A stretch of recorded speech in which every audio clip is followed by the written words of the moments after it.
Assalamualaikum warahmatullahi wabarakatuh. Dan selamat pagi kepada penceramah dan tetamu yang dihormati. Saya Dr. Najiha Mama Apandi selaku moderator bagi program pagi ini on how to write and publish in high impact journal. Okay. Pada hadirin yang dihormati, penceramah bagi sesi pagi ini adalah Prof IR Dr. Muhammad Shukry bin Abdul Majid, seorang profesor serta dekan di Fakulti Kejuruteraan Mekanikal dan Teknologi Universiti Malaysia Perlis. Kecekapan beliau dalam penyelidikan yang berkualiti di peringkat antarabangsa mempunyai 252 penerbitan yang diindeks oleh Scopus dengan 87 termasuk 61 artikel Q1 dalam jurnal berperingkat ISI dan mempunyai faktor impak kumulatif sebanyak 353.627. So dengan pengalaman lebih 19 tahun, Prof IR Dr. Muhammad Shukry telah membantu ramai penyelidik serta pelajar dalam penerbitan jurnal bertaraf tinggi. So seperti yang kita sedia maklum, publication in high impact journal adalah penting dan tidak semudah yang disangka untuk membolehkan kita lepas kepada editor dan reviewer. Oleh itu, pihak penerbitan, pembangunan dan penyelidikan di FTK UTHM menjemput penceramah Prof IR Dr. Muhammad Shukry untuk berkongsi pandangan, tips dan nasihat beliau tentang bagaimana untuk menerbitkan artikel dalam jurnal bertaraf tinggi. Tanpa membuang masa lagi, saya ingin mengalu-alukan penceramah kita, Prof IR Dr. Muhammad Shukry, untuk memulakan perkongsian dan tips pada pagi ini. Silakan Prof. Bismillahirrahmanirrahim. Assalamualaikum warahmatullahi wabarakatuh dan selamat pagi kepada semua rakan-rakan pagi ini. So thanks for the very nice introductions. I think it's terlebih itu sebenarnya, I think sama-sama lah saya pun banyak lagi yang masih boleh belajar dan saya tak kira lah saya sebagai seorang yang expert lah dalam bidang ni pun, tapi saya rasa kat UTHM sendiri saya ramai lagi yang kalangan kita yang more than capable and more than more prolific lah, I would say, when it comes to publications. Tapi tak apalah, saya cuba share pengalaman saya dan sedikit sebanyak yang apa yang saya boleh share berkenaan dengan publications. Okay, first, so pagi ni I would like to share a little bit on basically my experience on writing and publishing high impact journals. As said, I'm sure there's many rakan-rakan kita yang actually yang have the ability or have the knowledge dalam publication, tapi maybe this is a sharing from M2 to M2 lah basically. Anyhow, my name is Mohd Abdul Majid. I'm from Universiti Malaysia Perlis, Fakulti of Mechanical Engineering Technology.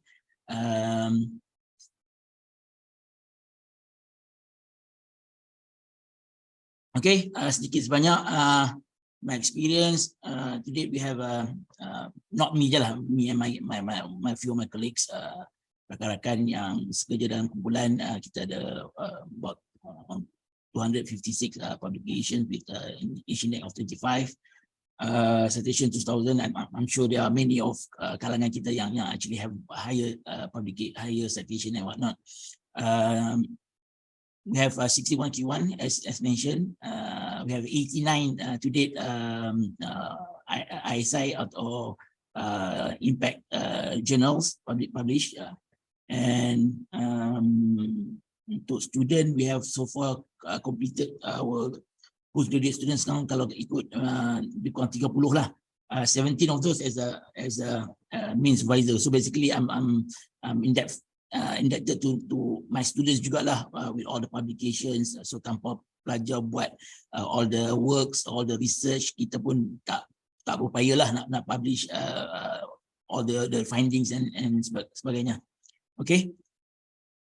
So this is my Google Scholar, screenshot of my Google Scholar, and a little bit on my Scopus recently to up to 2023 lah basically, 256. And sebenarnya walaupun kita publish banyak, sebenarnya one thing that kita selalunya jarang bagi tahu, sebenarnya kita rejection tu lagi banyak. Kita publish ISI journal mungkin like mention tadi ada 80 lebih Q1 dan sebagainya, tapi if you count number of rejection tu, actually I would say double that, more than that. So sebenarnya kita nak kena get familiar dengan rejection first bila come to publish dalam high impact journal. Rejection is common. Satu benda yang ni selalunya banyak di kalangan kita, many of us, especially those early years researchers, they got demotivated when come to publication bila dapat rejection, dapat komen yang panjang, all these reviewer comment, 2-3 pages review comments. So you need to get past that, so that you need to know that everybody got rejected. Even the Nobel Prize winner also got rejected in their publication. So it's common. We should be able to get past that. So this is some of my publication yang got rejected ini from previous year lah. Tapi I would say that all these paper walaupun rejected at this particular journal, it got accepted to other journal. We use the comments, we improve the paper, and we resubmit to other journals yang similar audience. Okay, from that, I think this is some of the recognitions that 2017 I received one of the recipient untuk Malaysia Research Star Award, based on also this is on the economic impact publications, and recently last year as one of the recipient for the TRSM. Okay, so for today, I would like to share on a little bit on the introductions. Why should researchers publish? Kita kadang-kadang banyak bertanya kenapa nak publish. Adakah ranking saja, semata-mata ranking dan sebagainya kan? So a little bit on why should researchers publish, how to get published in ISRM journal, editorial process, and what the reviewer, auditor looking for, and finally, which is quite important as well, the ethical issues in publication that we need to address, especially for a young and upcoming researchers. Suara saya clear? Clear? Clear, Prof. Clear. Sangat clear. Okay, thank you. Okay, first, this is sedikit introduction berkenaan dengan publications. This is the world 30 most prolific country dalam publications lah. Kalau kita tengok ini, kita dalam nombor 23. Nombor 3, which is not too bad. Tapi kalau kita tengok negara-negara tu, tapi sebenarnya this is based on the numbers lah, number of publications. Kalau compare dengan the 3 country dan yang atas ni, malah we are way behind. Tapi yang kita nak tengok di sini adalah dia punya field weighted citation impacts. So those country with the good publication, normally they will have a higher field weighted citation impacts. How the publication citation impact, citation from publication is impacting the research community. So kalau kat sini kita below average lah, below global average is 1. So we are about 0.89. Kalau kita compare dengan Belgium, walaupun even Denmark, walaupun the number of publication is less than Malaysia, but they're having a much better in terms of field weighted citation impact, which suggests their research is having a better citation impact when come to the research community. Ada juga yang macam Russia, even China. China, I think walaupun dia ni publication banyak, tapi dia punya citation impact is quite 0.87, because they still working on numbers and get to produce high impact publications. Walaupun dia ada banyak numbers, 2,000 publications. Okay, 2,000, 2 millions. Okay. This is just a bit on the research and innovation performance of Malaysia University. This is report to KPT back then. It's quite years back lah, untuk report 2013, 2017 lah. Ni selepas my brain punya masa tu. So I think I don't have the latest or recent punya publication data, but this is Malaysia punya performance back in 2013 to 2017. Number of web of science document, percentage in Q1 journals. Kalau tadi FWCI is the metrics used by the scopers. For web of science or ISI, they use a category normalized statistical impact or CNCI. So similar concept. Above one is higher than global average. At 2017 we are about 0.87, average of 0.9, slightly below than global average. This is number of publication in the top 10%, highly cited papers, and the number of research families. Okay, so this is how Malaysia fare in 2013 to 2017. Okay, this is Malaysia RU University. Of course, you can see that RU did quite well when it comes to number of percentage in top 10%, public top 10%, and highly cited papers. And this is the report on other universities. You can see kalau kat sini Unimap, and this is ITHM lah, which is in terms of CNCI, it's quite good. Number of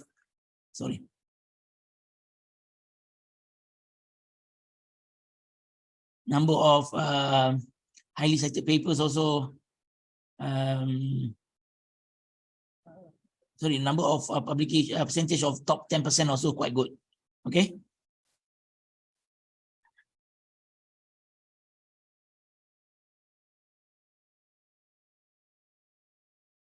Okay, this is latest data that I managed to extract from Insight ataupun Web of Science yesterday. This is the MTON overview in terms of number of Web of Science document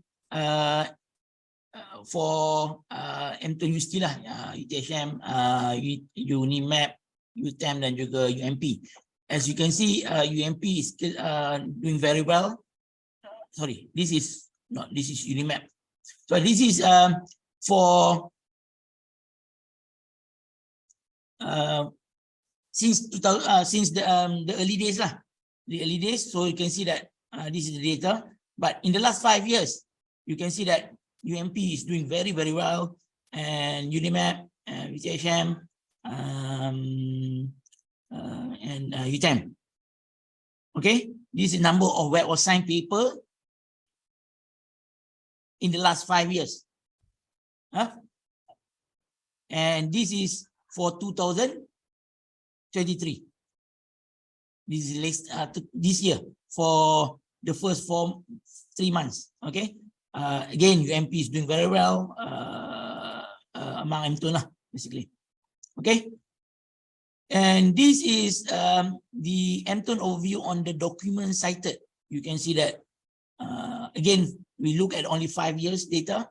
UMP having a very well publication that highly cited. All those they have a high number of high impact papers, and of course with the high impact papers, when you publish in ISI journals, they are more likely to be cited. They are more likely to be cited compared to other obscure journal that kita tak tahu dia punya audience dan sebagainya. And then this is Unimap, this is ITHM, which is doing very well in the last 5 years in terms of number of citations in Web of Science, and we have UTM as well. Okay, which is more or less kita tiga ni macam about the same lah, basically. And UMP way ahead in terms of publications, and this is similar data for the citations, but this is after we exclude the self-citation, which is, if you look at it, people be talking about self-citation, but kalau kita tengok self citation dalam Web of Science documents is not that within 20% lah basically. So this is from 35,000 to 31,000, 14 to 12, 16 to 14, and 12 to about 2,000 off for each. Okay, so just to just give an idea or rough overview of the performance, our performance in the last 5 years. Okay, and this is in table form. You can see the number of documents about science in the last 5 years. You can see UMP, Unimap, THM, number of citations, documents, number of documents cited, meaning that 72% out of these 3,800 been cited today. This is, you can see that this is what I'm saying about the impact citations. You can see that Unimap, although we have a higher number of publications, but we are quite low in terms of our impact citations. In citation after excluding the self citations, and finally percentage of publication in Q1 journals. Okay, Unimap, UMP, THM, more or less, all M2 is more or less about the same, about 30 to 40%. Okay, why we need this publication? And then everybody knows about Myra. We need to send our data for Malaysia UST research assessment. This is the 2020 lah, basically it's the same thing, it's still the same. So kalau you tengok journals would carry quite a good marks when it comes to Myra punya score compared to proceeding. Proceeding, you can see only carry 0.65 full marks. Kalau you ambil 200% punya markah pun only 1.2 marks. Whereas untuk journals, full mark, kalau you ambil 200%, you can get about 8 markah, 8 markah you dapat untuk markah daripada publication in journals when it come to Myra assessment. So siapa yang pernah do assessment on Myra, you probably know that this would bring maximum 8 markah dalam you punya total assessment. Okay, and when come to global recognition, global punya pencapaian, again this is for you tengok kat sini 20% is coming from citations. Okay, you can see that for Asia ranking, citation 30%.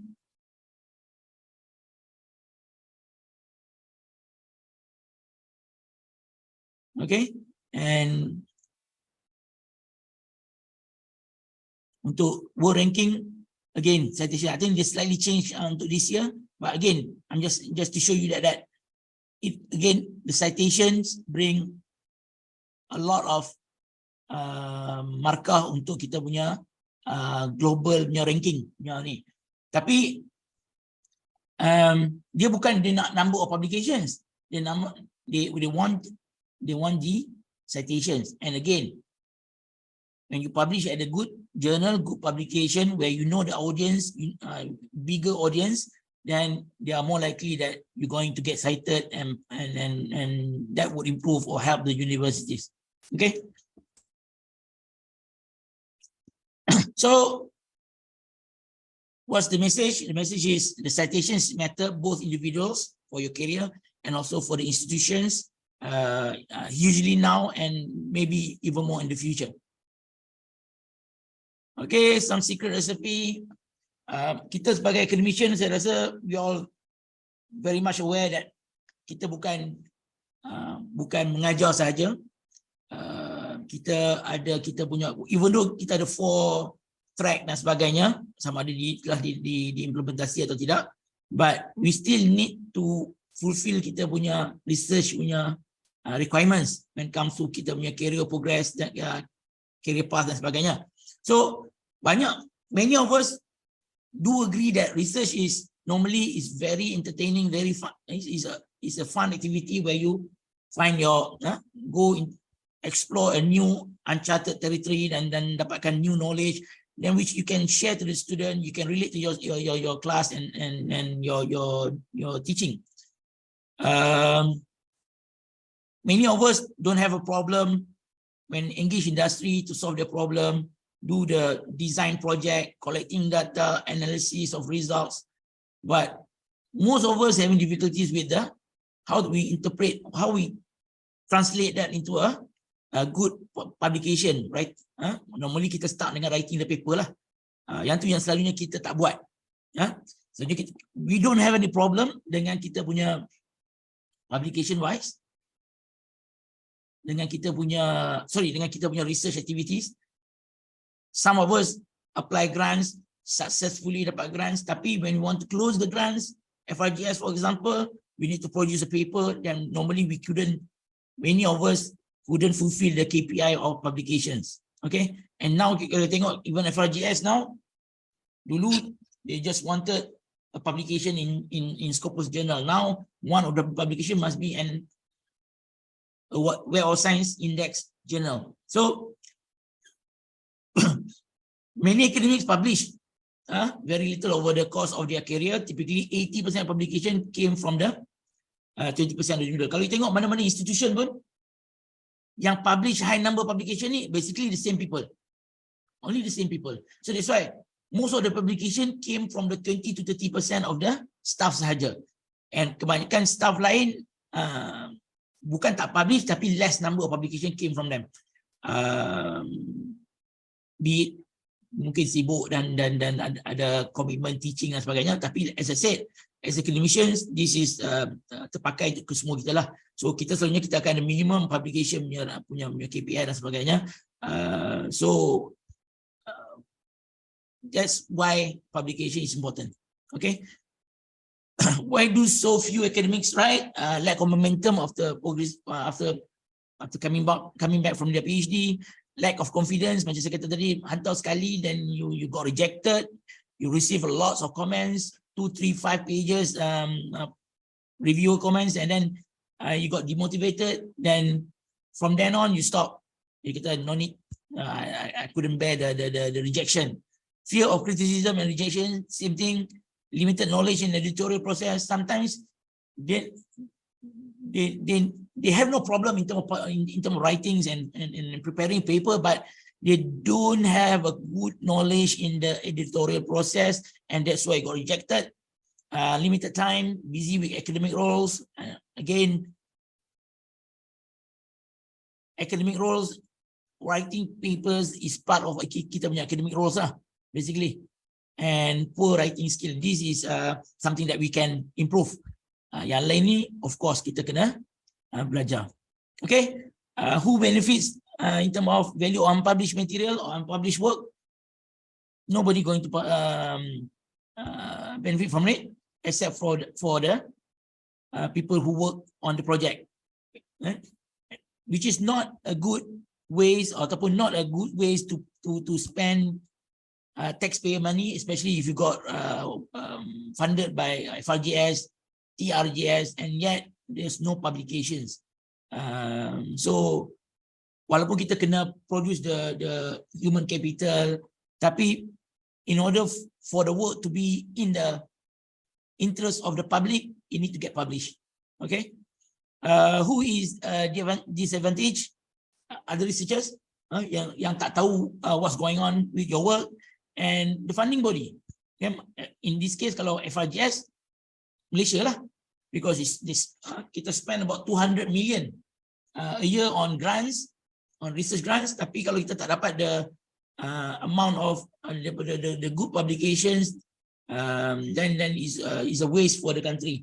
In fact, kita kat Malaysia ni, kita antara negara yang paling banyak produce, paling banyak funds untuk research, and kita punya output is among the worst lah in terms of grants awarded, ratio of grants awarded to the output compared to many other country.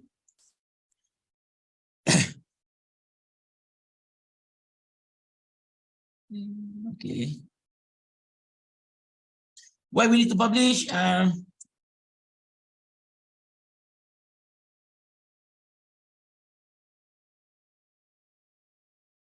Okay. Of course, to attract more students, to get more students to work with us. If we do publish, students know that we have the capacity to publish, that would help them to get new, to get a funding, create network, self-confidence. So publication and citation incentive, semua tu dapat normally ikut universiti, they can provide with number of publication dan sebagainya lah. Of course, on top of that, for your career promotion and whatnot. Okay, but probably the most common ataupun the most why you need publish normally sebab KPI lah, KPI dan juga kalau students basically it's requirement untuk publication, requirement untuk complete your study dan juga apa to graduate lah. Okay. So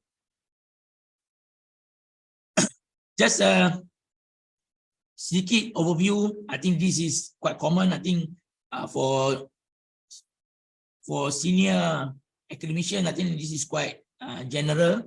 There are two types of common publication: journal articles and conference paper. Okay, journal paper normally kita ada peer review and non-peer review. Tapi normally as academics, we always go for peer reviewed journal, which is supposed to be more reputable. Non-peer review ni, I think we don't know how the quality going to be. So conference paper normally is more or less is a sharing platform. A short paper normally is between 4 to 6 pages. It's a good platform to get feedback from our peers with regards to our work. That's why selalunya student lah yang present kat conference ni, but selalu for their confidence building, untuk dia boleh bercakap, untuk dia present your findings, get feedback from peers ataupun dapatkan input sama ada the work is how to improve the work and whatnot lah. So ada juga conference yang mana jurnal-jurnal paper yang publish akan selected and submitted to Scopus Journal atau even ISI journals lah. Tapi normally those kind of publication they can selected, they can minta some revision atau some extension untuk to fit the journal punya audience. Okay, but generally conference paper is untuk sharing rather, whereas ISI journal to journal is basically kita nak share ataupun kita nak put our findings in the public domain supaya benda tu can be benefit of or can be interest of the public or research communities. Okay,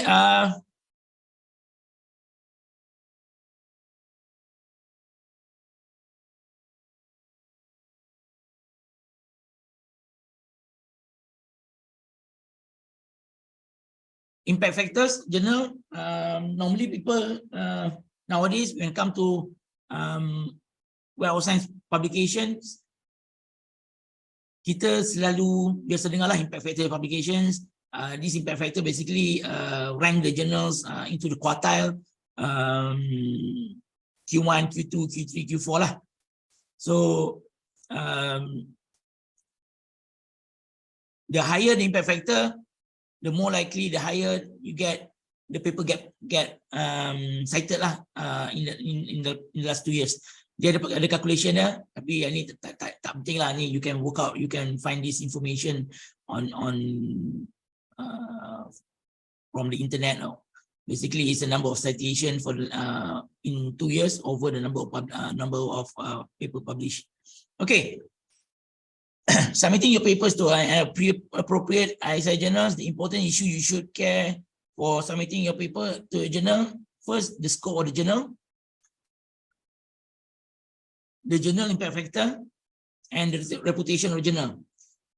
So, kita selalu dengar orang nak publish, tapi sebenarnya kalau kita if we do proper research, we want the research to be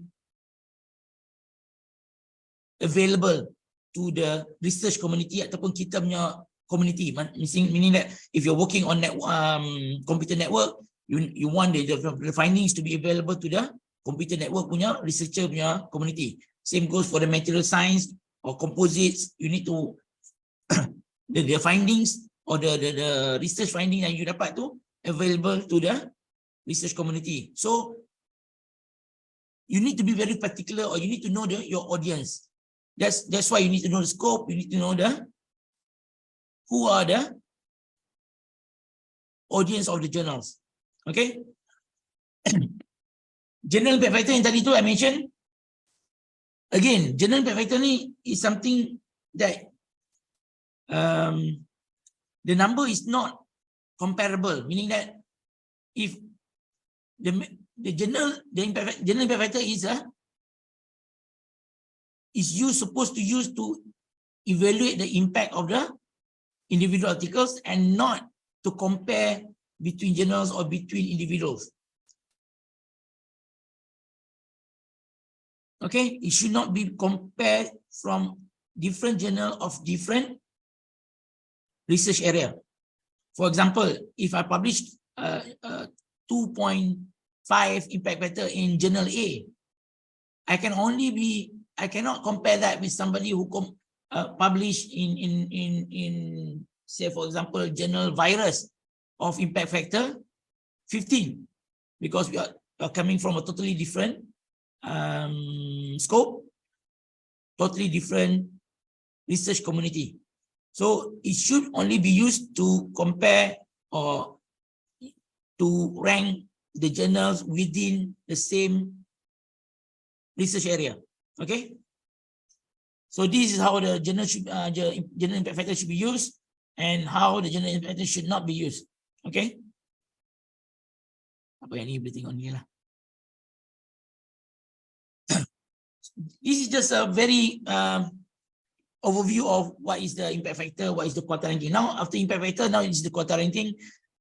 What is the quarter ranking? Quarter ranking is basically when you rank the journal in the same area from highest impact factor to the lowest, and then the first top 25% is the first top 25%, meaning that from 100% to 75, that is Q1, the next quarter is Q2, the next quarter is Q3, and so on. So for example, if I take this one, composite part B, engineering. So this is from Web of Science, Journal Citation Report.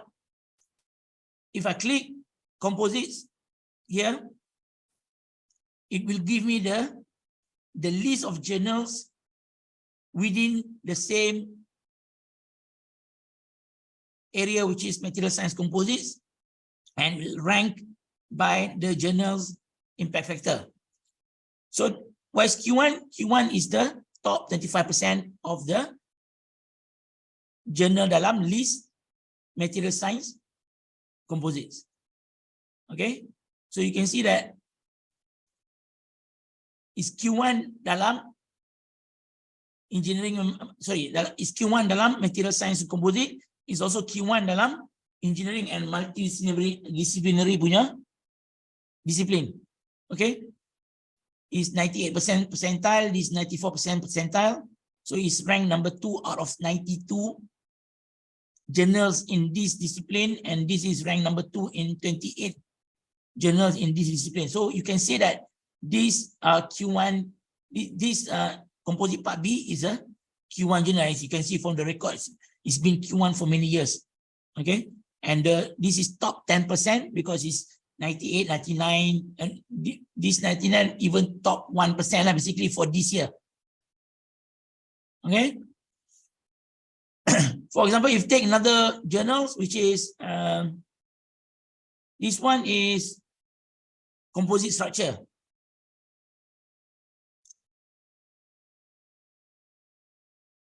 Okay, sorry. That one is, this is composite structure, which is ranked 7 in the composites journal. So in this case, is 76%, which is still the top 25%, which is still Q1, just Q1, above 75 Q1 But a year before, it was Q2. Okay? But then it was Q1 many years before. Just that in 2022, it dropped to Q2 because the impact factor dropped, and then the percentile is 69. Although it was Q2 in material science composite, but still it remained Q1 in mechanics for year 2021, 2020, and 2019. Okay? Kalau ada soalan, boleh interrupt. Okay? Just to give idea how the ranking or the quartile means, and how they determine the quartile Q1, Q2, Q3, and Q4. Okay, next. Prof, Yes. saya nak tanya lah. I want to ask about the quartile kan. As I can see in the web of science, they have like two. I mean, dia ada dua tau, journal impact factor dan juga journal citation indicator.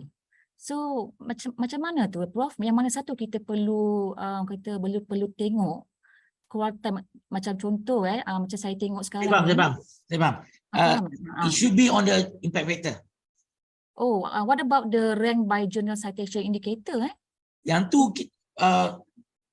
although they are ranking based on that, tapi when come to quartile yang kita refer pada Q1 tu, always refer pada ranking from impact factor, because the impact factor is based on the citations.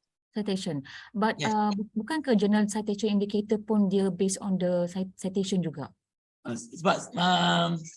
Sebab dulu sebelum ni yang saya tahu dekat WoS ni hanya ada, dia akan tulis JCR je, Journal Citation Report. Yes. Dia ada GIF sahaja. Sekarang ni dia ada dua tau. Betul. Kat bawah tu kalau tengok memang ada dua. Satu dia, saya tak screenshot lah. Tapi memang dia ada dua. Satu dipanggil Journal Citation Indicator. Citation Report. Yes, satu indicator. I tak pasti yang tu, tapi kalau kita sebelum tu memang kita pakai yang even before dia ada yang indicator tu, kita pakai yang impact factor tu lah. And to my knowledge, kita always refer pada yang impact factor tu lah. Sebab kalau kita tengok yang ada yang tak ada impact factor, tapi ada ranking dalam JCI. Yes. Kita boleh refer yang tu lah. Boleh refer, tapi bila dia tak ada impact factor, kita kata dia tak rank lah. Bila dia tak rank, dia bermakna dia akan ada impact factor ke? Bakal ada ke? Bakal ada, sebab dia dah ada citation indicator. So if that continues, in the future dia akan ada impact factor dan baru dia ranking lah, baru dia akan rank. Okay, faham. Tapi is a good, ni mana dia dah ada tapi dia belum ranking lagi lah. Contohnya jurnal-jurnal yang belum ranking lagi kan. Okay, baru saya faham. Terima kasih, Prof. Okay, what gets you accepted in high impact factor ISI journals? Normally kita refer kat sini, kita kata high impact factor ni, kita refer pada Q1, Q2 lah. Hopefully more towards Q1s. Okay, choosing the right journals. So as you know, sekarang ni kita ada banyak publisher yang ada high impact journals. Obviously, the more common name, Xavier, Wiley, of course Nature, we have banyak lah kan. So cuma just a quick one, this one just to share. Last time on the predatory publishing in Scopus, kalau you tengok yang ni tahun lepas ada close satu publication, tahun lepas 2 years back ada yang menunjukkan percentage of predatory journals, artikel ke Malaysia ada di sini.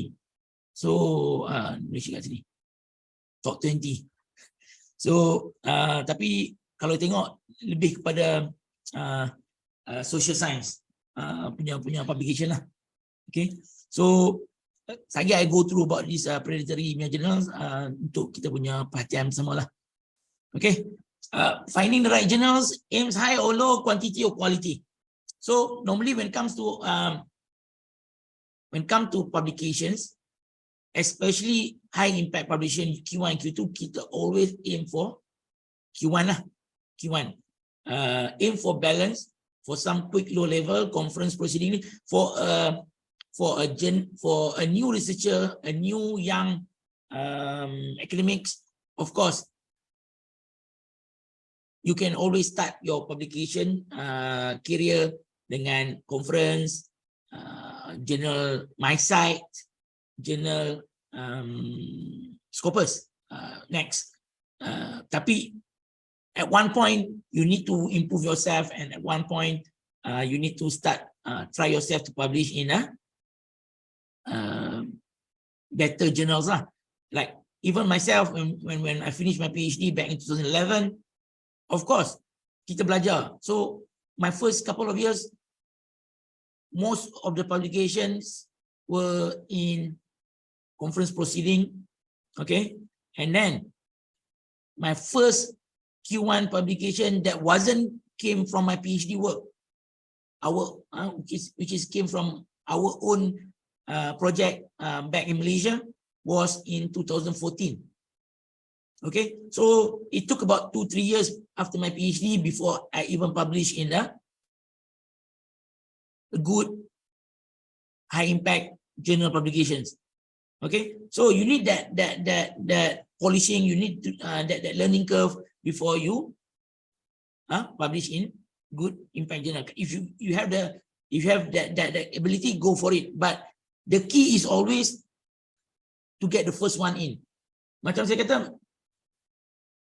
kalau tengok my first publication, I said in 2014-15, and then once you get one in that journal, then you know the process, and then it's becoming easier and easier in terms of getting your work published. So, kalau you are very confident with your work, you know that is a good research being done from your research, FRGS, for example. Try to get it published in a good journals. Kalau tidak rugi. Okay, get your best work in the best journals. Bila you are confident, go for the good journals. Jangan you dah tulis cantik, then you hantar pada Q4. Always go for Q1 first. Always go for Q1, and then if got rejected, then next Q1, and then after so many Q1, then only then if got rejected, and then you go for Q2, Q3, and Q4. Okay? Especially you know that it's a good project, it's a good work, it's good research. Try to get it published in Q1 journals. Avoid non-referee journals. This is, as mentioned earlier, try to avoid this unless it's review or opinion pieces for general publics. Avoid volumes with low prestige editor or author. Avoid editors that work slowly. Yang ni I bagi tahu macam mana lagi. Okay. What gets you published? Attention to details. When you prepare your paper, check and double check your work. Consider the reviews. Bila dapat komen, banyak orang demotivated bila dapat komen yang panjang 2, 3, 4, 5 pages. Tapi sebenarnya that comments, kalau dia kata the work is yet ready to be published, you need to consider the following comments. Please do the comments. Please address the comment. Sama ada you nak rebat, sama ada you nak improve your paper, add in some new information, but please work on the paper. The reviewer see the value of your work and then request for some corrections, meaning that it should get published if you work on the corrections. Okay. English must be good as possible. Presentation is important. Take your time with the revision. Normally, revision is between 1 month to 2 months. Acknowledge those who involve or help you in terms of preparing your paper. New, original, and previously unpublished. Critically evaluate your own manuscript, and ethical rules must be obeyed. This is how you get published in terms of preparing your papers. So basically, the main key point here is, make sure you select your journal carefully, because you want to know the right audience. You need to know the right audience for your work, so that when it's published, it will get to the right audience. It will get the citation from the audience. Kalau you publish tapi you don't see the audience, then that's why some publication tak ada citation dan sebagainya lah. And sometimes citation tu self site. Kita yang terpaksa cite sendiri sebab tak ada on site.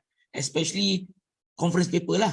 Tapi kalau journal, you send to the right journal, the right audience, normally, especially Q1, Q2 papers, it will get cited. Okay?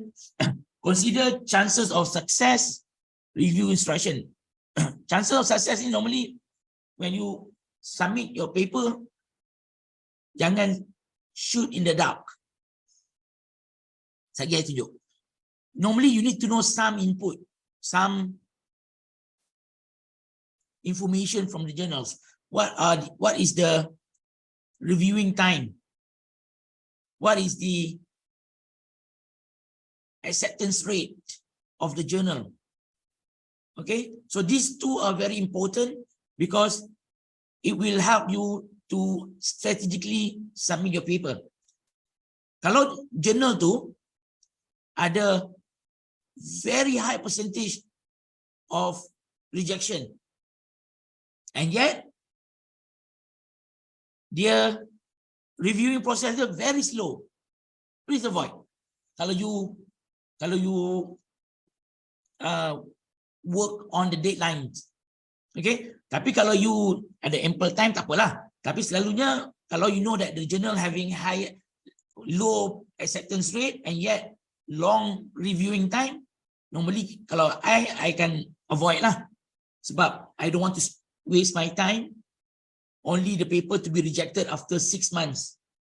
Okay, so normally you always go for high acceptance rate with a decent, fair reviewing time. Kalau you on the deadline lah, kalau you tak ada deadline, you have ample time, high acceptance rate, long reviewing time, tak apalah. Kalau dia ada high acceptance rate tetapi very quick reviewing time, sorry, they have a very low acceptance rate but high, very quick reviewing time, that also you can try because you won't waste much time. Contohnya macam komposit Pak B tadi, is a Q1 journal, impact factor 11, acceptance is very low, about 12 to 15% only acceptance rate. However, the reviewing time is only 2 weeks. So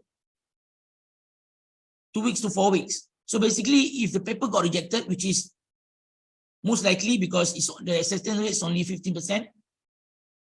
85% most probably going to get rejected. However, the most you're going to waste your time is only 2 to 4 weeks, which is quite fair. I mean, you can have that within 1 month. You know if the paper got rejected, and then you can always work on the paper, receive the comment, and move on and submit to other journals. So always go for journals with high acceptance rates, with a fair reviewing time, or you can go for a low acceptance rate but must be with a very quick reviewing time. Okay, so you need to know this information before you submit, so that you can plan your work, plan your publication, plan strategically submit to the right journal. Okay. Choosing the right journals, know your audience, as mentioned many times, know your audience, target your paper at a particular journal, familiarize yourself through potential journals. Macam I dah biasa, I tahu apa jurnal-jurnal yang my students should go for. Bila dia orang start work with me, I dah bagi tahu, okay, kita nak publish ni dalam jurnal ni, jurnal. So they know from the very beginning which journal they should be planning their paper to be published during the course of the study. Daripada awal lagi dia orang dah tahu. So when they do the literature review pun banyak daripada journals yang they want to publish, and then it get them familiarized with the formatting, with the style of writing, with the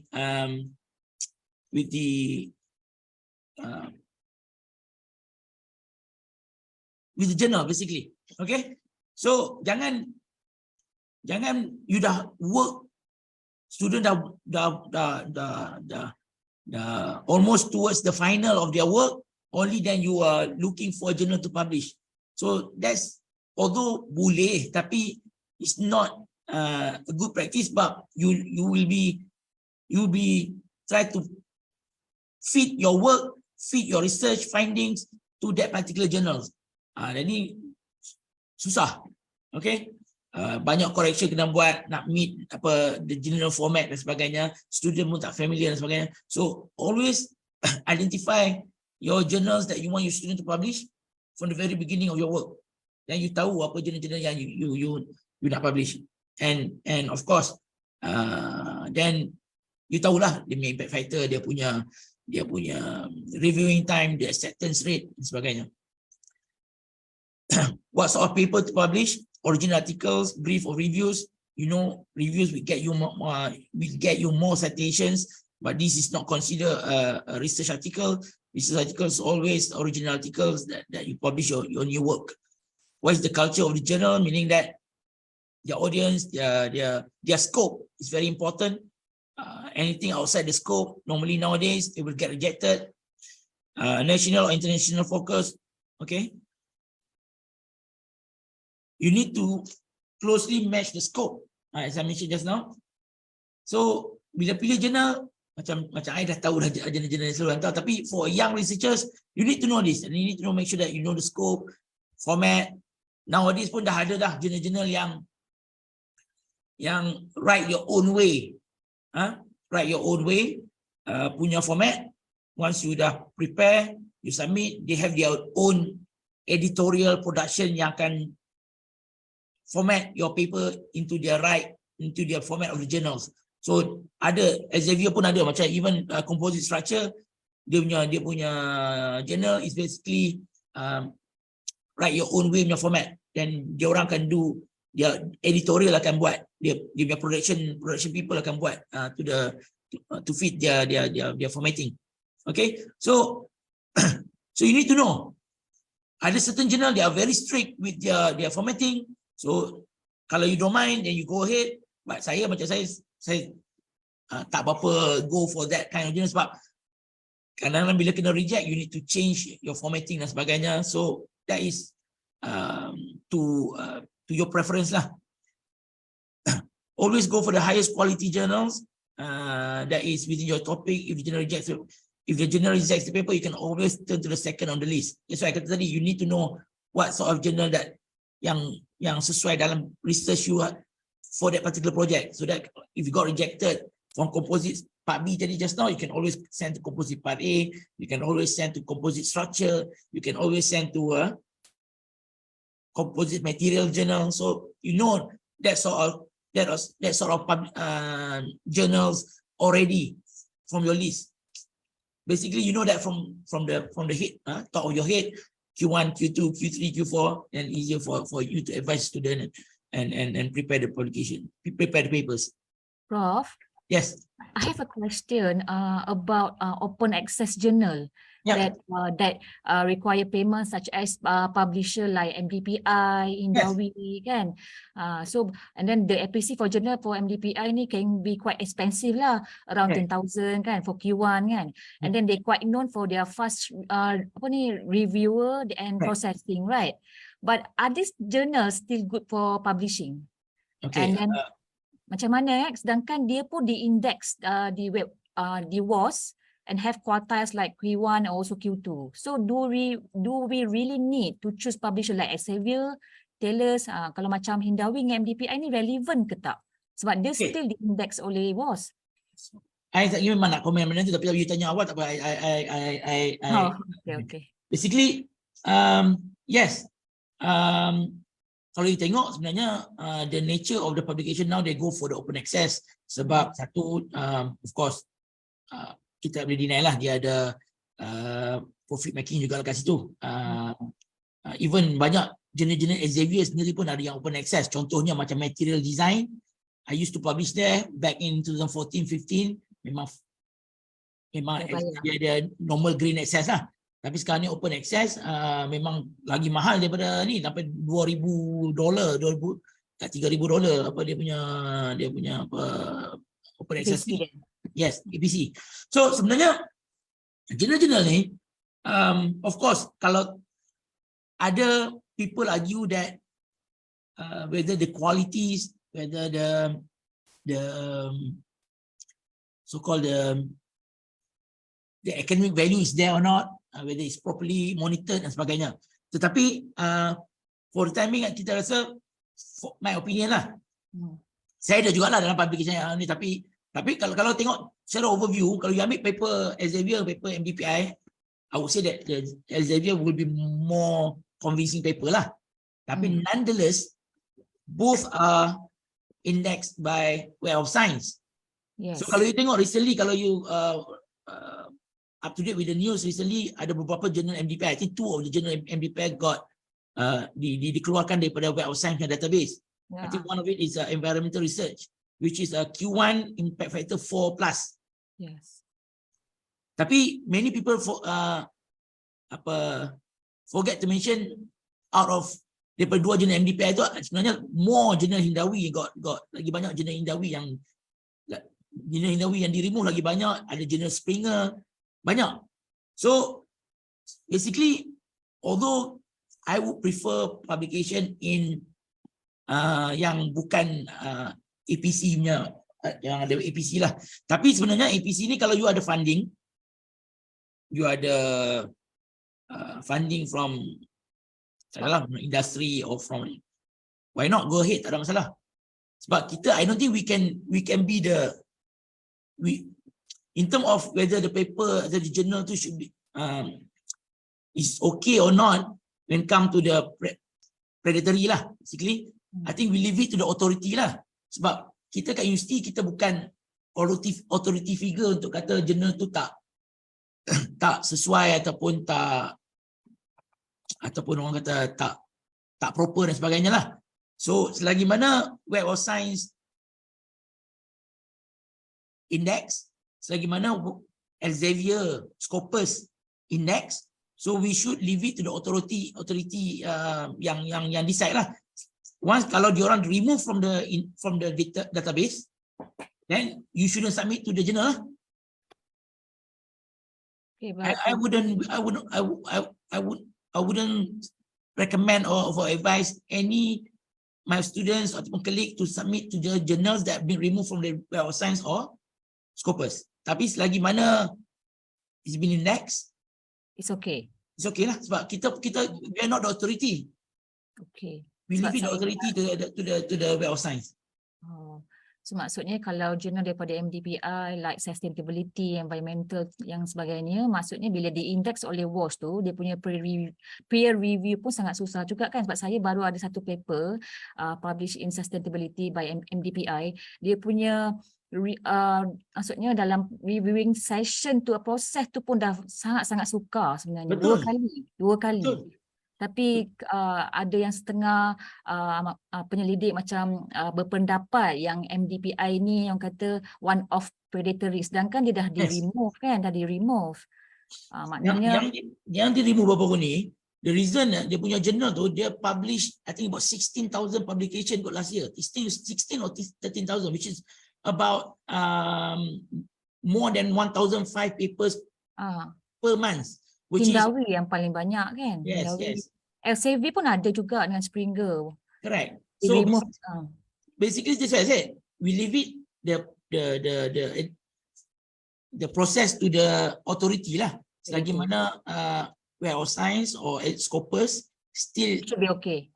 Terima, then kita follow that lah. Kita bukan authority figure untuk decide whether predatory or not.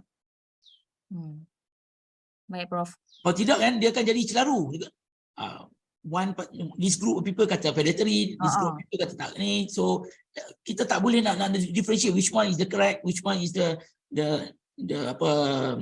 predatory, which one is the genuine. So basically we need to have some sort of clarification kan. Standard practice. Web of Science or Scopus. So kita just refer Clarivate dan juga Scopus. Yep. Okey, untuk kepastian itulah maksudnya pemilihan tu dari segi checking dekat Clarivate dan juga Scopus. Betul, Prof? Yep. Okey. Baik, Prof, terima kasih. Tapi kalau you boleh publish, cuma kalau you contohlah kalau you nak publish dalam good journals, you tahu very good journals, nature, or kalau you nak your publication being considered dalam contohnya anugerah akademik negara, janganlah publish dalam apa yang APC ni, sebab untuk anugerah akademik negara dia tak terima yang jurnal-jurnal yang APC ni, dia jurnal biasa saja. Even sekarang Elsevier pun dia some sort like suruh kita support APC juga, yang ambil Yes. open access kan. Yes. Lama-lama saya rasa lama-lama pun mana-mana yang well-known publisher ni akan buka open access semua tu, tak bayar. Even Elsevier now is moving towards that. Kan, betul lah. Okay, Prof. So, they need to maintain. Of course, kalau bila tak bayar ni, quite clean lah. Bila bayar ni, adalah dia punya apa so-called moral, and they need to make sure that is being addressed lah, supaya dia tak berlaku akademik punya so-called penjualan akademik itulah kan. Okay, baik Prof. Okay, how do you know whether how do you know this is a good journals ataupun the right journals for you to send? Some people ask, macam mana you nak tahu whether is it good journal ataupun predatory journals? Normally you know the expert publish kat situ. Then normally it's a good journals, have a special scope, they're quite a good scope, what sort of publication they are interest into, and then well publisher known as Xavier Springer dan sebagainya, and then selanjutnya ada DOI lah, digital punya ni. Okay, so kalau jurnal-jurnal tak ada ni semua, then it could be a predatory. And kalau tak ada online platform, and so try to avoid that. Okay, rules of thumb. Bad research is almost always rejected. Good research usually accepted even if badly written. Meaning that kalau sampai tak boleh baca dia punya jurnal tu, memang reject lah, sebab the editorial ataupun the reviewer tak boleh nak comprehend the language. But if although they have some the paper wasn't being written properly ataupun with the grammar, English dan sebagainya, tapi if it's good research, normally will get back to you. They will ask you to improve the English, make sure you got proofread dan sebagainya. Okay, checklist. The following checklist can help you to judge the quality of journal into the process. Macam tadi, journal is indexed by aware of sign of scopus, quartile ranking, online submission tracking system, how much average reviewing time, acceptance rate. This is normally checklist yang kita ni bila kita decide on the what journal to publish to submit. Macam tadi lah saya kata, it's been indexed. Yeah, science or scopus. It's been ranking Q1, Q2, Q3, Q4. Sebab apa? Sebab kita nak tahu bila dia ranking, maknanya dia ada citation, meaning dia ada good citation record, meaning that dia ada audience. Online submission, kalau ada yang jurnal yang suka hantar email dan sebagainya, try to avoid. And then macam I mention tadi, what is the average reviewing time dan dia punya acceptance rate. Okay, how you check this, lagi saya tunjuk. Okay, macam mana you nak cari untuk yang lecturers lah, yang baru nak mula publish, how you, macam tadi saya kata, saya tahulah, saya dah biasa, I can decide on what type of journal yang my students should publish. Tapi untuk upcoming researchers, there are a few ways for you to work out the journals that you can submit your paper. One, the easiest way is Scopus lah. Yang ni rasanya I don't need to go through in detail. Basically, you just buka Scopus, you go to the article title or keyword. For example, this one, actually is flammability composites. Then it gives you list of publication, 3,000 publications.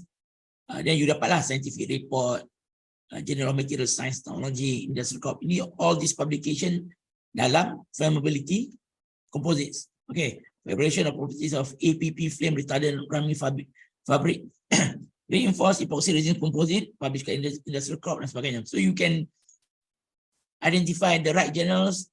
Tapi this is untuk yang betul-betul tak tahu nak submit ke mana-mana. Okay? If you want to go a better search, you go to lupa maksudnya. Ada lagi satu, you pergi ke, kalau dekat apa Scopus tu, you pergi ke source. Kat sini, dekat atas Scopus ni ada satu source. This source, then you can choose the subject area, choose the sama title or subject area. In this case, I choose subject area. Then you can select subject area dalam bidang you. Macam in this case, I choose engineering, mechanic of material, biomaterials, ceramics and composites, and material science. So you can choose this subject area. As well, you can tick sama ada you nak publication dalam top 10% journals, first quartile, second quartile, but this is quartile Scopus, not Web of Science. Then it will give you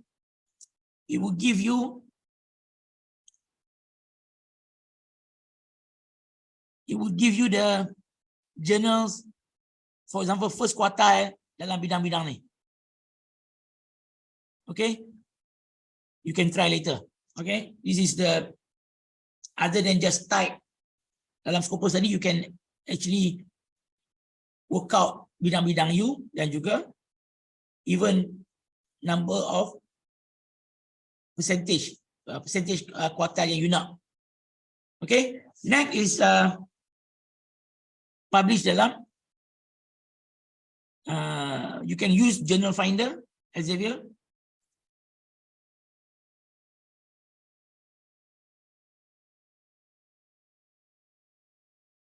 Okay, nampak tak yang ni?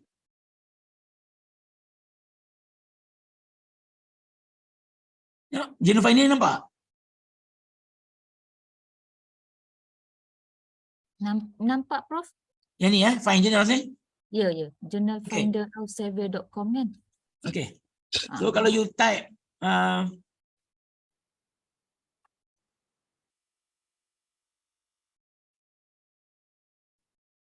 Rasanya Prof nak share screen ni yang web page tu. Tak ada Prof. Oh, tak ada Control click. Tak. No, I think he already click it. Maybe have to the screen he shared is this one. Hold on. I think he's sharing on the slide. Okay. Okay. Okay, if you click that journal finder, you bring you to this journal finder Xavier. So you can type a paper title, and then for example, you can even put your ready prepared abstract. Okay. This I just write this simple one, tak tahu boleh keluar sebab tapi kalau ni you letak abstract lah. Kalau you ada paper ready, you tak tahu nak hantar ke mana, you type, you insert in your title and your abstract. We give you list of journal that match your paper. For example, in this case, but I tak letak proper sikit tadi, tak keluar yang ni lah. Choose the material letters, tapi match score ni rendah lah. Tapi what is interesting here is that yang I kata ni, acceptance rate dengan time to the decision, time to publications. For example, this journal, impact factor about 10, acceptance rate about 20, time to decision about 3 weeks, which is, although it's not as high in terms of acceptance rate, but the average time to decisions or reviewing time is only 3 weeks. So even though you got most probably going to get rejected, but you're not going to lose much time when it comes to the process of reviewing your paper. For example, if you go to material letters, which is a Q1, this is only 4 to 6 pages. Okay, impact factor 3.5, acceptance rate quite high, 35%. Anything above 35%, 30% is quite good. And time to decision is only 5 weeks. Okay. So when people says that, people been saying that, susah lah nak publish dalam Web of Science because it takes 6 months, it takes 4 months. I think that's a myth lah basically. If you know this, if you know the time to the acceptance rate and the reviewing time. Kalau yang reviewing time 20 weeks, janganlah submit ke situ. Okay, International Journal of Engineering Science, 6 minggu, acceptance rate is only 6%. Very low. Tapi if you are okay with the 6 weeks reviewing time, why not? For example, the next one, composite part B, as I mentioned earlier. Acceptance rate recently, impact factor 11, acceptance rate is 10% only. So 90% of the papers submitted got rejected. But average reviewing time is only 2 weeks. So it won't get you waste, you won't waste your time much because most of the time, if you not get processed, you'll get notified very early and then you can move on and submit to other journals. Kalau yang ni yang ada tak yang lama, yang which is this is composite structure. I have about 15 publications at composite structure. So acceptance rate now 23%. It used to be like 35%, but now it's becoming more and more difficult to get published here. But it's about 8 weeks, about 2 months, which is taking into consideration, it's not that bad. 2 weeks, 2 months. Okay. I pernah jumpa vibration or something.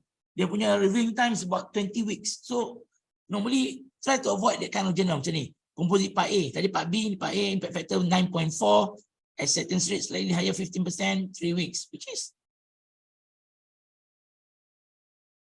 acceptable for me.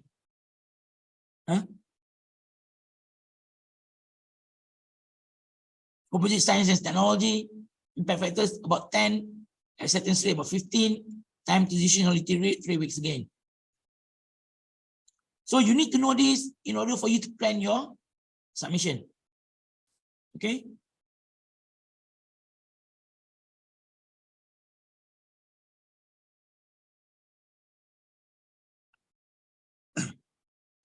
So for those who tak tahu nak submit ke mana, belum pernah cuba submit ke ISI Web of Science journals, you can always try Journal Finder, Xavier. Okay, yang tadi lah ni. Okay, another is that you can also, for this Springer journal, you can also use Journal Suggester, which is sama juga dia punya konsep. You masuk title, you masuk manuscript, and then in this you can select area and you can even specify what the journals that having what kind of percentage of acceptance rate, and then they only give you the journals within your requirements, maximum time to decision and whatnot. Okay, so this is another example from Springer. Okay, boleh lah? Boleh, Prof, boleh. Okay, next. I think dah lambat sikit. So next, editorial review process.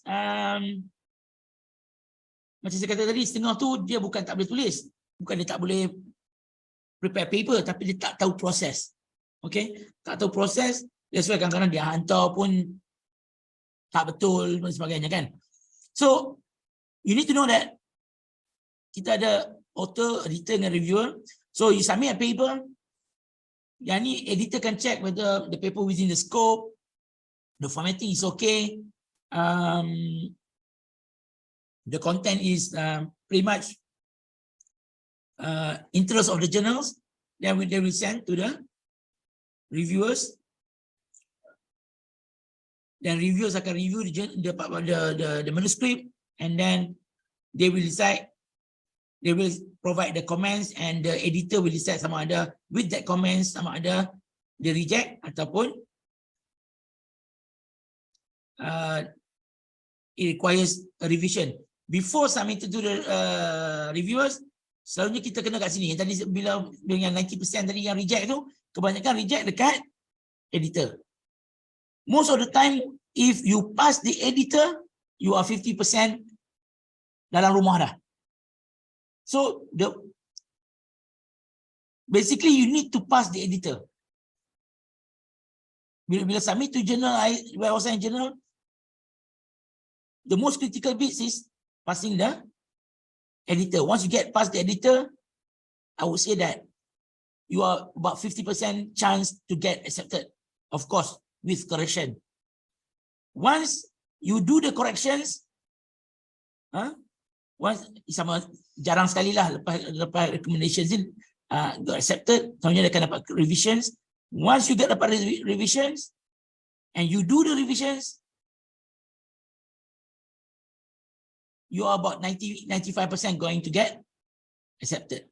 That's why selalunya walaupun dapat 5 pages, 5 pages comment, try to do it, try to address all the comments. Those yang you boleh address, you address. Those yang tak boleh, you need to rebut, you rebut. No problem. But try to go through, try to address all the inputs and then resubmit for review for revised manuscript. Because most of the time 90 to 95% will get accepted. Okay, so I said editor diterima thousands of papers. So acceptance rate macam saya tunjuk tadi dalam journal finder between 5% to 30, 35, 40%.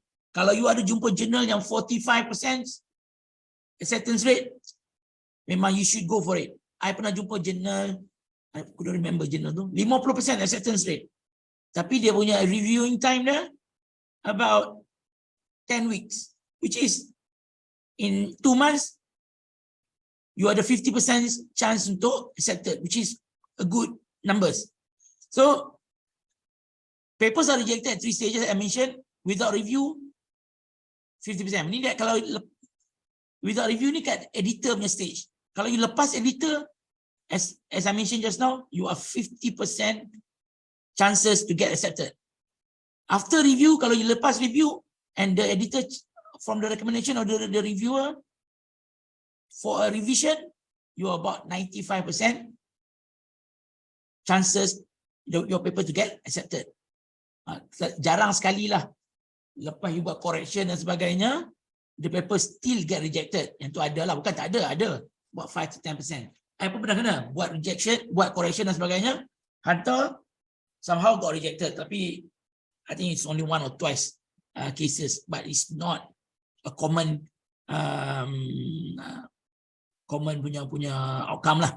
Selalunya once you do the corrections, 95% or 90% of your paper will get accepted. That's why jangan putus asa dapat komen, address the comments.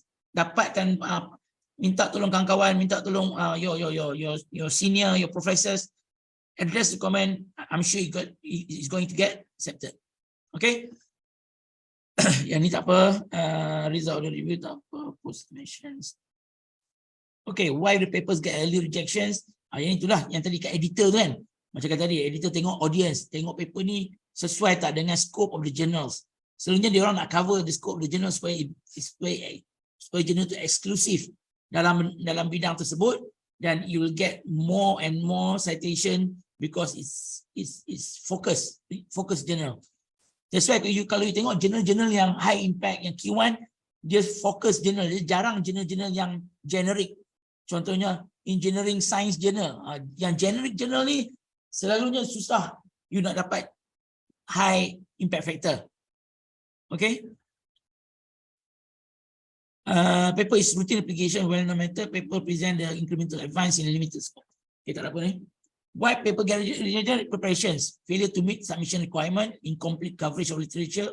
Yang ni, poor English ni is a subjective, but it's more towards yang kata tadi lah.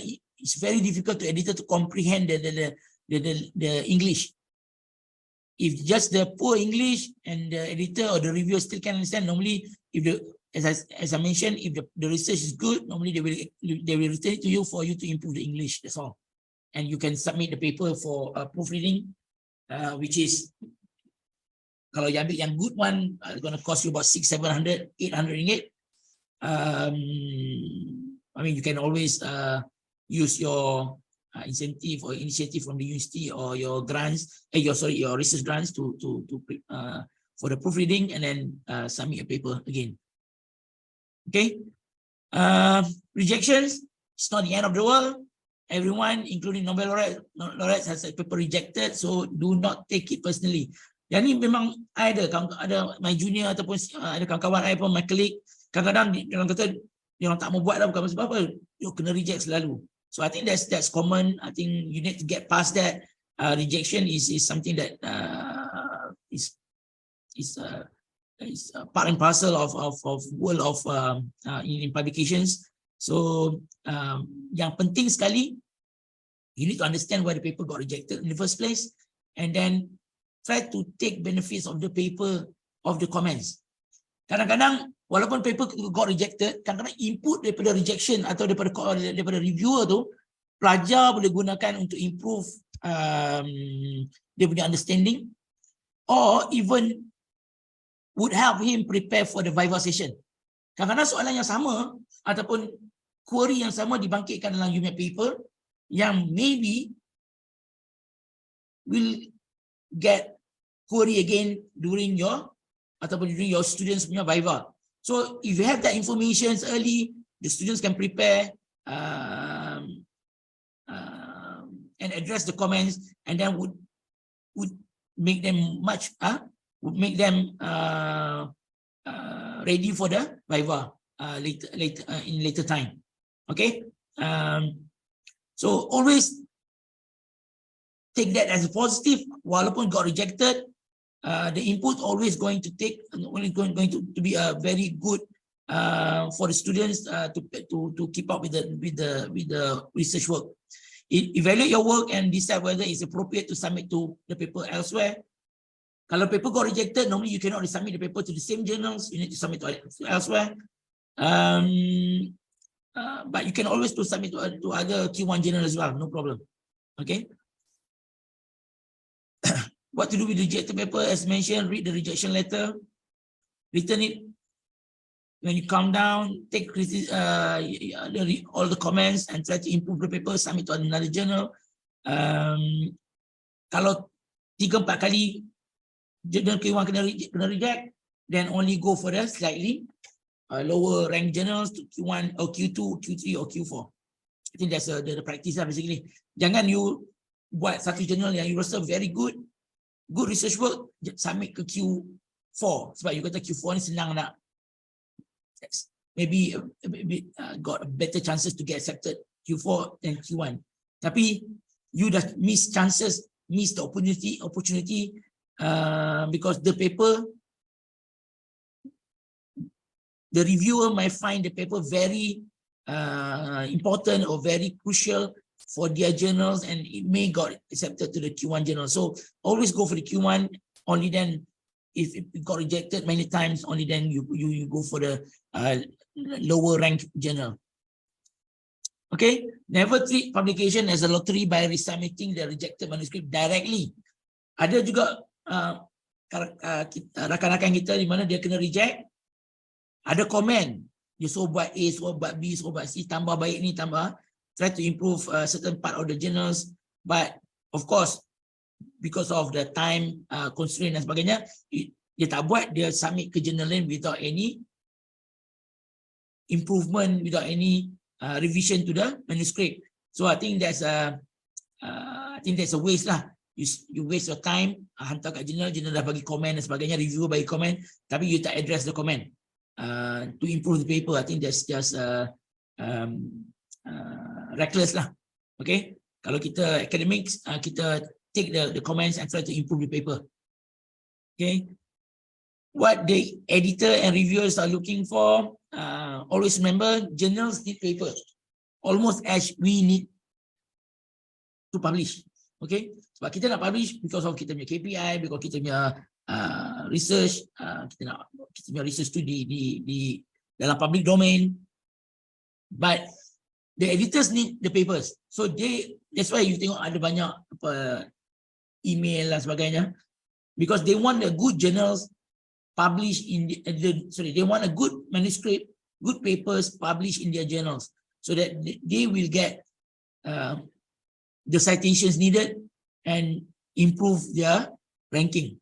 So editors want their journal to be read and their papers to be cited. So jangan kata, oh, my publication tak sesuai dengan. Kalau you think that the work is good, submit to the journals and to the high impact journals, and if they share the same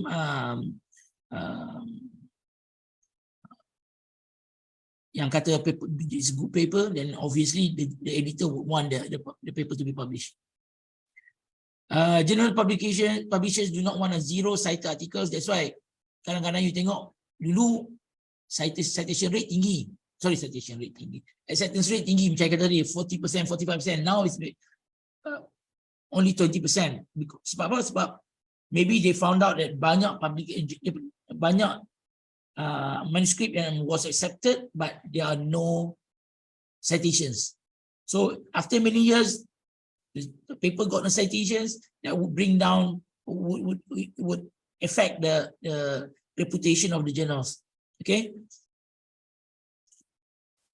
Okay, tak ada apa sama juga tadi. Why it's not acceptable. How to revise your paper, tak ada apa. If your paper gets rejected, ask why, try again, don't give up, and keep trying. Okay. At least 50% of paper in Q1, Q2 don't get published at all. Okay. Tapi I'm sure if you prepare journal paper, if you couldn't publish in Q1, you can always get it published in Q2, Q3, Q4. My personal experience, I never had any of my publication paper prepared that was rejected in Q1 that wasn't published in a lower rank journal. Some other rejected at Q1 and published at Q1, and other yang rejected at Q1 and end up published at Q2, Q3 journals. And there are also some publications that was rejected by Q2 journals, but end up published in the Q1 journals. So yeah, if got rejected, always revise manuscript and resubmit. Don't let it waste. Okay, some ethical issues. I think this is very important. This is published, this is the term that we are very familiar with, publish and perish.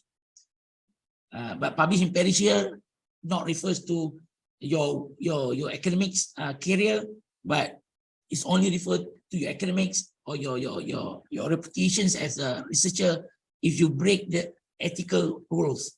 Okay. So nowadays memang banyak lah, kalau you tengok apa retraction watch pun banyak journals yang kena retract, then would affect your credibility as a researcher. So this is the what we call it deadly sins of unethical behavior dalam publications lah. Multiple submissions, redundant publications, plagiarism. Of course, this is a big no, not just in publication, but in everyday of life of academics. Data fabrication and falsifications, improper use of human subjects and animals, and improper author contributions. Okay, kalau tengok multiple submissions, basically you ada satu paper, you submit ke number of journals at the same time. Okay, kadang-kadang you kata you nak save time, you hantar ke journal A, journal B, journal C, the same paper, and if journal A got rejected, he said maybe journal B will accept, then you don't waste your time waiting for journal A to reject your paper and only send to journal B.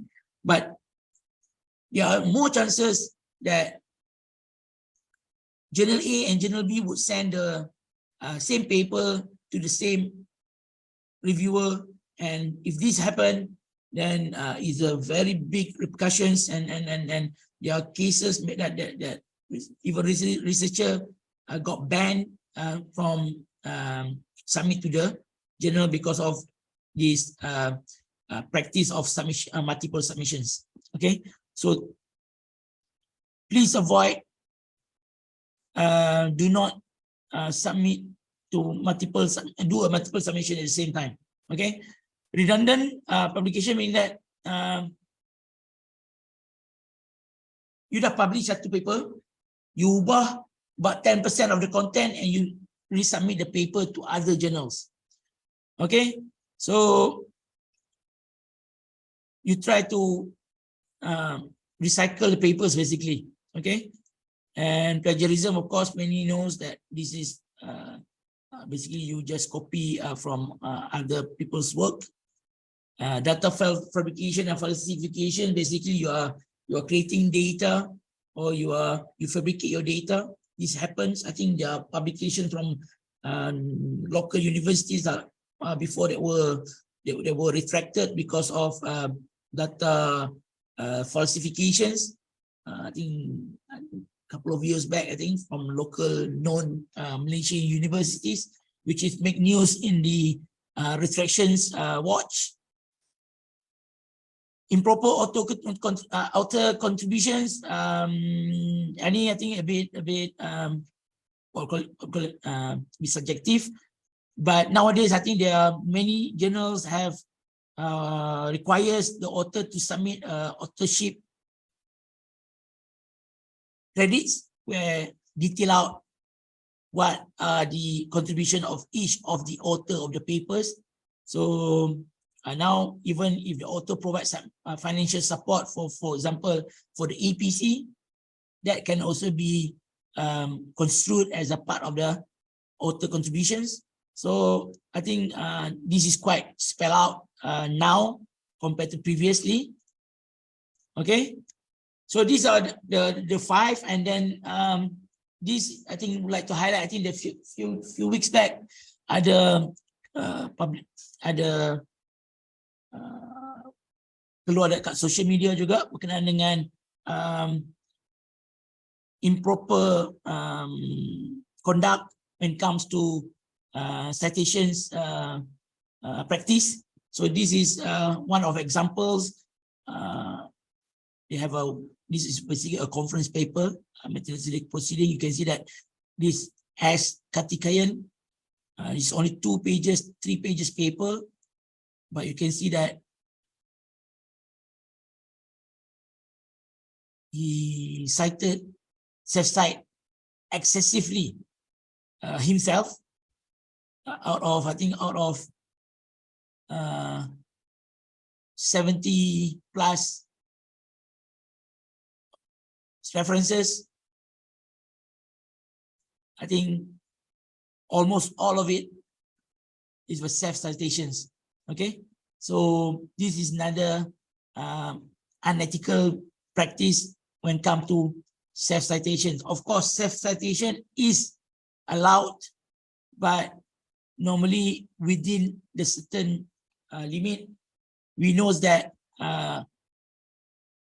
most of our work is continuation of previous work, so there's no harm in self-cite your previous work, but normally the range ataupun the common acceptable range is between up to 20-25% only out of your numbers of your reference.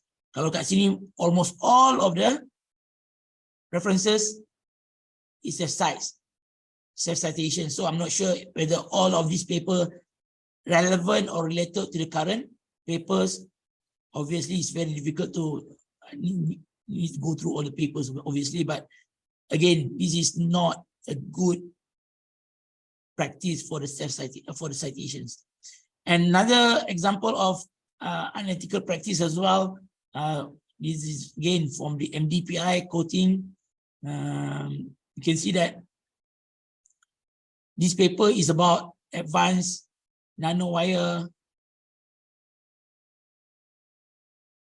And you can see that diabetes with the worldwide. You can see that you're talking about diabetes, the worldwide prevalence of one of the health.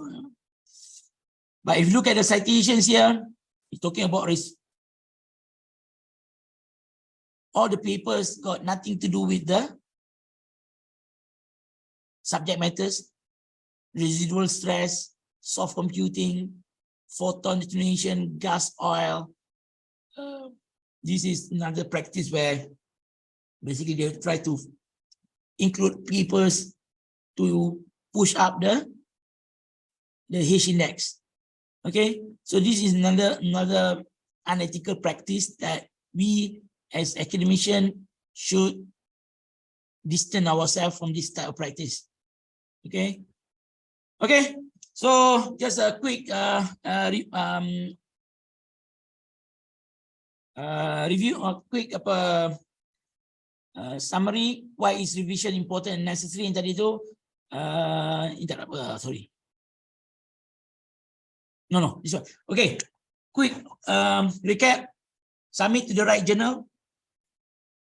Always go for the Scopus and ISI. Kalau Scopus, young, macam kata tadi lah, young lecturers, young researchers that just started, still in the learning curve, go for Scopus. Go for Scopus. No worries. Okay. Then as you getting more confident, then you can go for ISI. Choose the right journal, meaning that you go for the scope. Make sure the scope is the right audience. Submit to one journal only. Macam saya katakan tadi, don't do multiple submissions. Do not submit a salami articles. What do you mean by salami? Salami, tahu salami kan? Dia kita potong daging tu nipis kan. Meaning that kalau you buat research, you don't salami your work so that you can publish at many areas lah. You sikit.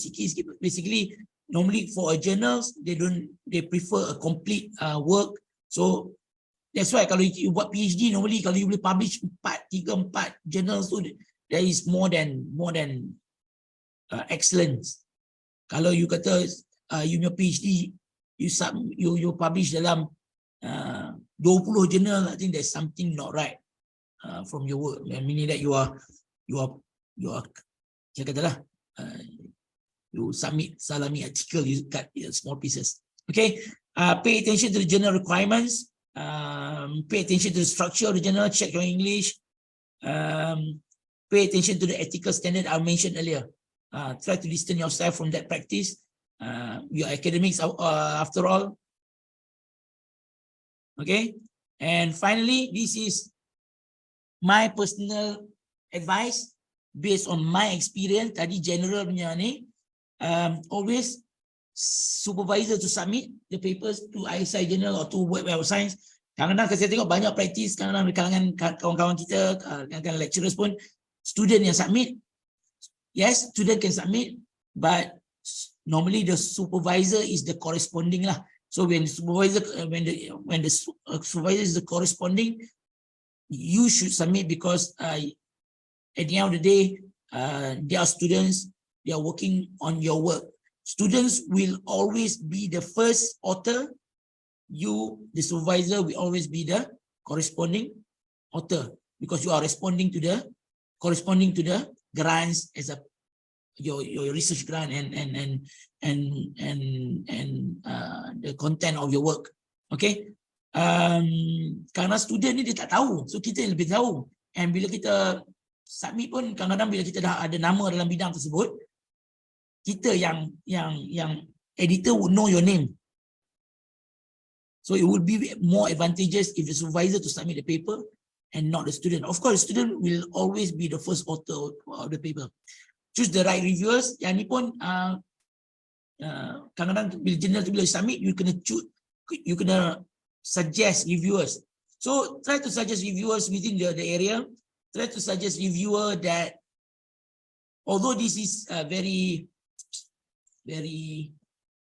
thin line, tapi kalau boleh choose the reviewers yang publish dalam journal tu.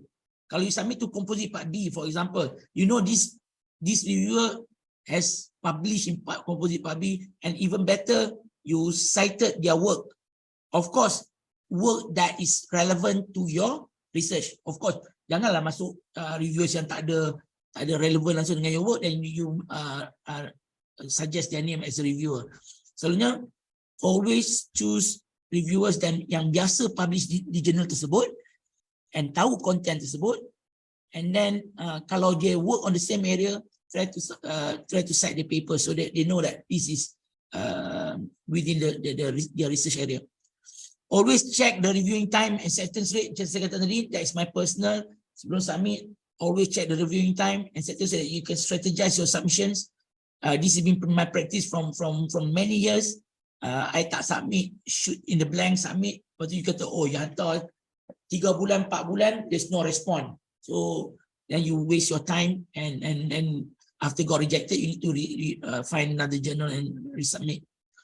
Be aware of new requirements. Sekarang ni banyak lah jurnal-jurnal yang ada highlights. You need to provide the highlights. You need to provide the authorship credits. You need to provide graphical abstracts. So these are some of the new requirements that normally need to be attached with the submissions. Best to have more than one affiliation in authorship. This is to propose work collaborations with local university, with the international university. Good for Myra point. Also, more importantly, best thing is that to improve your audience. If your paper, for example, a collaboration paper between you and your colleague from, say, UK got published, and then the paper will be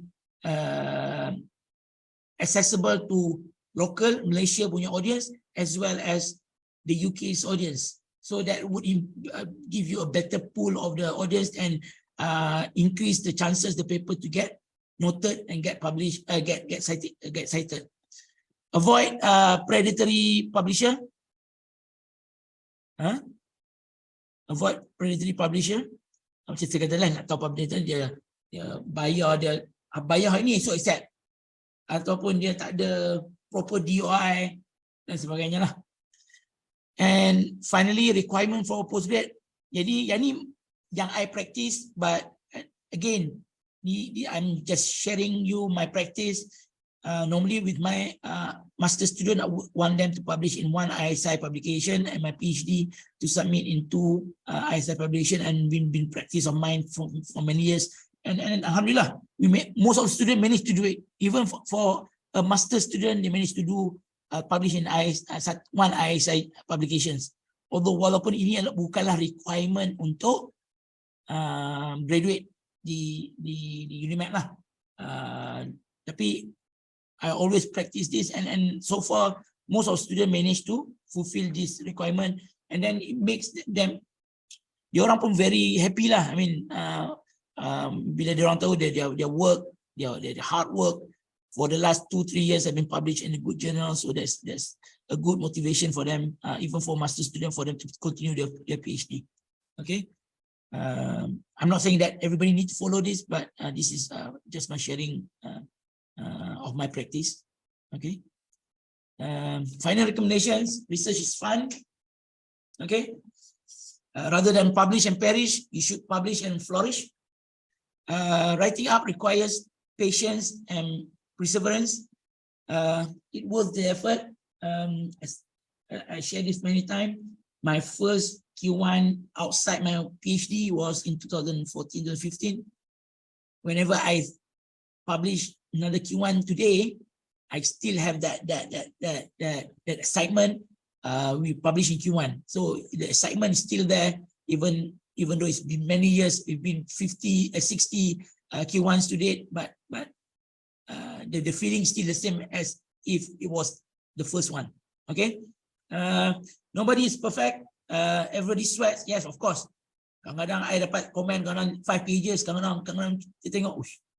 So it's common, not just for the young lecturers, professors as well got sweats.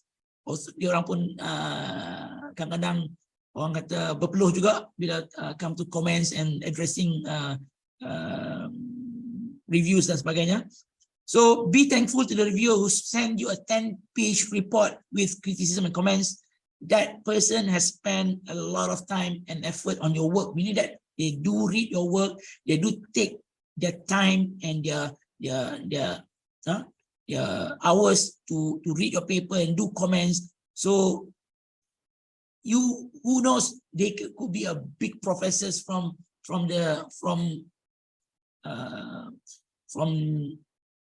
outside that read your paper. So that could be a plus, and that could help your work in the future. Okay. So finally, conclusion: general impact factors will be likely to stay around for many years. The key is to understand how they work. Go for a Q rank journals. Don't use impact factors to evaluate individuals. Jangan kata, oh, dia orang publish impact factor 15, I publish 2 saja. Tapi your 2 tu Q1, dia 15 tu maybe Q2. So the 2 impact factor yang Q1 ni can be a higher rank journal compared to the impact factor 15 yang Q2. Okay. Use multiple sources, WoS Science, Scopus, or even Google Scholar. People kadang-kadang dulu pun I tak faham. Bukan tak faham, I take granted Google Scholar. Google Scholar, walaupun dia tak macam Scopus dan WoS Science, Google Scholar is very important. Especially those country yang tak ada access Web of Science and Scopus. Kan? Poor country mungkin kat Afrika atau mana-mana country yang tak ada access Scopus, Google Scholar is important. That's why you need to also maintain your Google Scholar so that people would access your work. Okay. When considering to publish besides general paper, so yang kata tadi lah, international reach audience, whereas most importantly leadership. Kita nak publish ni supaya orang boleh baca. Kalau kita tak mau kita publish tempat, orang tak mau baca. Buat apa? There is no point kita publish. Kita publish mesti nak orang baca dan orang cite paper kita. Kalau kita punya thesis tu, kita baca, supervisor baca, review examiner baca, lepas grad, dia duduk dekat chef saja. Tapi kita punya Q1 papers, ISI papers, kita nak benda tu dalam public domain yang mana orang boleh access dan orang boleh cite the works and become proper academically useful to the research community. Okay. Okay, thank you very much kepada semua. I think this has been almost 2 hours. Sekali lagi saya mengucapkan ribuan terima kasih kepada Encik Hisham lah kerana menjemput. I think again I'm not so-called good pun dalam publication, but this is just my practice. I'm sure many kawan-kawan kita yang lagi bagus di UTHM. So hopefully this talk or this sharing is beneficial to many of us, termasuk saya sendiri. Terima kasih. Okay, kalau ada soalan ke apa ke? Okay, thank you, Prof, for the insightful sharing. Okay, I believe the presentation is beneficial for everyone here. Besides extending our knowledge, perhaps it will spark more ideas to the researchers and improve our writing skill in good publication. Okay, now we come to the question and answer sessions. There are few in the chat box. Okay. Number 1 is from Siti. How to find free journal for beginner? Macam saya kata tadi, use paling mudah sekali guna Scopus tadi. Dalam tadi bagi guna Scopus, guna source. Scopus guna kat atas ada source, you boleh type apa you punya, you boleh select your bidang research subject matters, subject area, and then you can tick Q1, Q2, kuartal lah, kuartal 1, kuartal 2, kuartal 3 dalam di situ. Or another option, another alternative is use that journal finder, Elsevier journal finder. Then you masukkan, kalau you have the paper ready, you have the title, you have the abstract ready, you just masukkan you punya abstract dan title. Then the journal finder would give you the list of journal that you can submit with the information of their reviewing time, their acceptance rate, and many other information that would give you input which journal that you can try to submit. Ada tadi ada go through tadi. Dengan journal finder sekali tu kan? Yes. Okay, another one question from Siti Nurhidayah. Which one better between free journal and paid journal since both have pro and cons, but which one do you prefer? Okay, kalau personally, I would go for the free one because duit lah. Sebab macam we are very aware yang paid journal ataupun yang ada APC ni, especially kalau you go for the Q1 memang mahal lah. Even tadi macam saya tunjukkan tadi, kalau you go for material design, very famous journal from Xavier was free back then, but now it's about 3,000 plus USD, which is very expensive. Memang sampai sekarang dia punya acceptance rate still very low, about 16%. Tetapi is open access now. It's very expensive. Sekarang journal, natural fiber journal also now is open access. Then you need to pay. So personally, macam saya katakan, saya always go for a free one because I don't have that luxury in term of funding. Adalah kadang-kadang tu rakan-rakan yang kita boleh ni daripada luar dan sebagainya. Tapi most of the time I would go for a free one. So it's not because I tak mau hantar ke yang berbayar, tapi sebab just purely because of the funding. And of course, kalau you letak dua-dua pun nampak memang yang general macam Xavier say, macam composite part B tadi, will be high quality journals lah. Untuk yang berbayar ni, yang good, yang APC ni adalah di open access. Bila open access, many people would be able to reach to the article, and then that would improve your audience, pool of the audience, and then would benefit more people lah. And of course, when we have the paper reach more group of people, the audience, then they are more likely to get cited.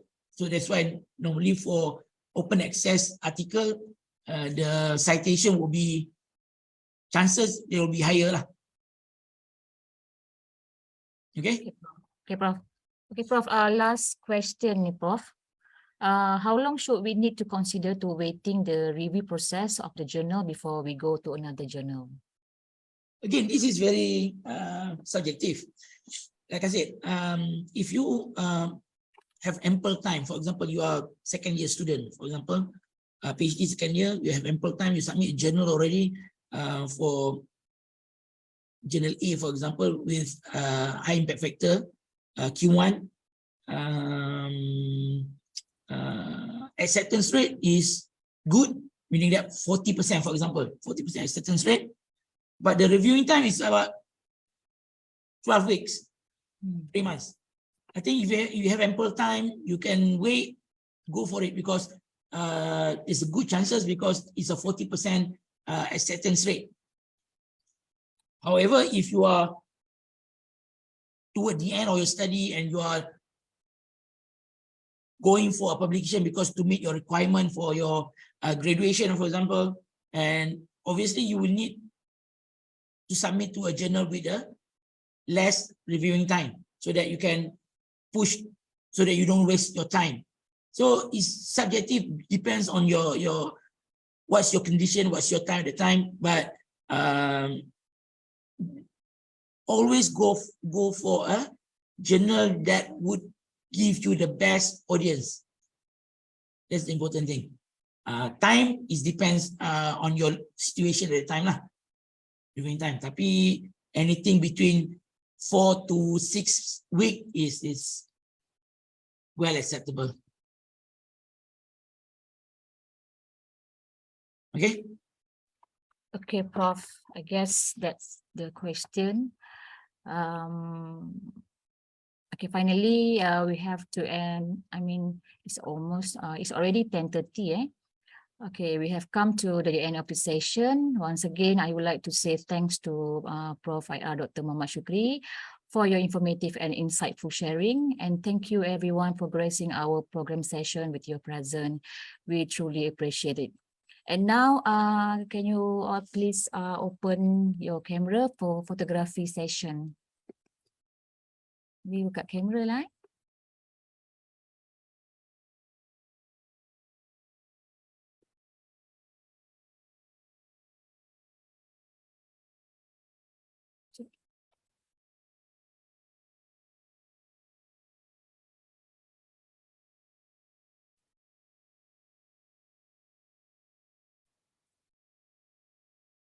Okay.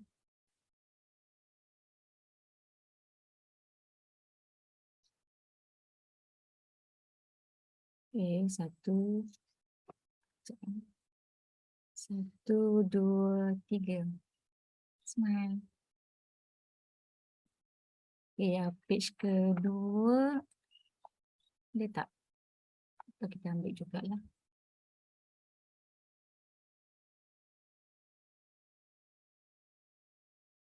Tiga.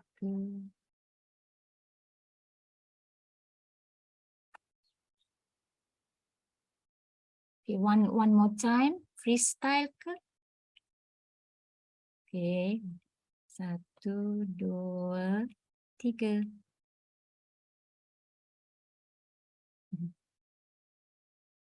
Thank you semua. Okay. Okay, Prof. Thank you so much. On behalf of the organizing committees, I would like to apologize if you have made any mistakes throughout the program. I am my duty as moderator for today's session with wabillahi taufiq wa hidayah. Wassalamualaikum warahmatullahi wabarakatuh. Thank you so much, everyone. Waalaikumsalam. Terima kasih, Prof. Terima kasih, Prof.